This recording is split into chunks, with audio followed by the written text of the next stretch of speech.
Chiefs versus Eagles roster comparison. Let's start with quarterback first. The Chiefs got it. Patrick Mahomes better than Jalen Hurts. We know Wipes this. Jalen Hurts. Let's He do doesn't it. have the aura that Jalen Hurts has. Running back. Oh, Saquon, best running back in the world. Best running back in NFL history. The Eagles win this category. Pass catchers, wide receivers, and tight end. Travis Kelce's a dog, but give me A.J. Brown, give me Smitty, and give me Dallas Goedert, man. This is another clearing. Give me the Philadelphia Eagles. It's the Eagles. Offensive line. Once again, I feel like this is not a clearing, but I would take the offensive line of the Philadelphia Eagles. This one is close. The Kansas City Chiefs offensive line is great, but it's not the Eagles. Yeah, the Chiefs offensive line has 3 all-pro level players, Trey Smith, Creed Humphrey, and Joe Tooney, but I think the Eagles offensive line is just a little bit better. Defensive line. I get Chris Jones is the star, is the stud of the group, but the depth on the Eagles defensive line moves me a ton. I would take the Eagles defensive line. This one's close, but there's a part of me that leans Kansas City. Chris Jones is the best defensive player in this matchup. Charles Omenihu is an underappreciated defensive lineman, and George Karlaftis has been playing his best brand of football over these last few weeks. Give me the Chiefs. I think the Chiefs have the best defensive lineman in Chris Jones, but the Eagles have Jalen Carter, Milton Williams, Josh Sweat,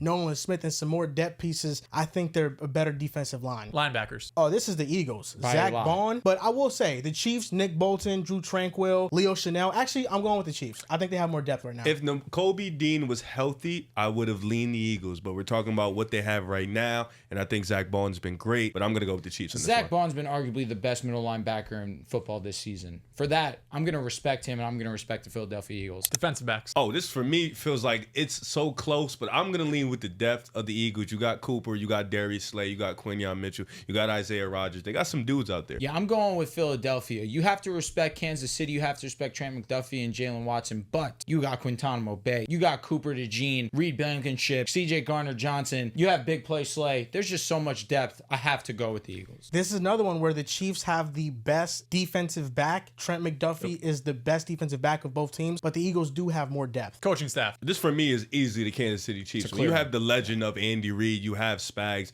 I don't think anything comes close to maybe the Rams with Sean McVay or maybe the Niners with Kyle Shanahan. We just don't have that. You have 2 head coaches on one roster. It's KC. Special teams. I'm going with the Chiefs. Harrison Bucker, Matt Ariza. He's cooking. Jake Elliott has fallen off a cliff. He's but dog shit. he's been semi-solid in the playoffs. But give me the Chiefs. Final tally, Eagles have 6, Chiefs have 3, but those 3, quarterback, coaching staff, and special teams.